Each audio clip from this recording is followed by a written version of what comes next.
নাই।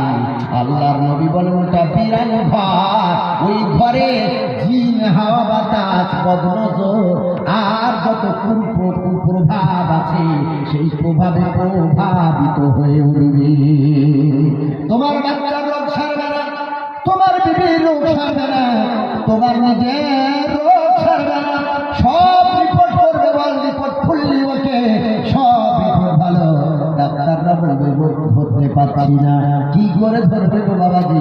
আমার আল্লাহ রাব্বুল আলামিন তো রোগ হওয়ার ঔষধ আগেই দিয়ে দিয়েছে। আল্লাহ রাব্বুল আলামিন বলেন রোগ দেওয়ার মালিক আমি আল্লাহ, রোগ থেকে মুক্তি লাভ করনে वाला, মুক্তি দেনে वाला আমি আল্লাহ। আল্লাহ রাব্বুল আলামিন বলেন ওয়া ইদা মারিতু ফাহুয়া ইয়াশফি।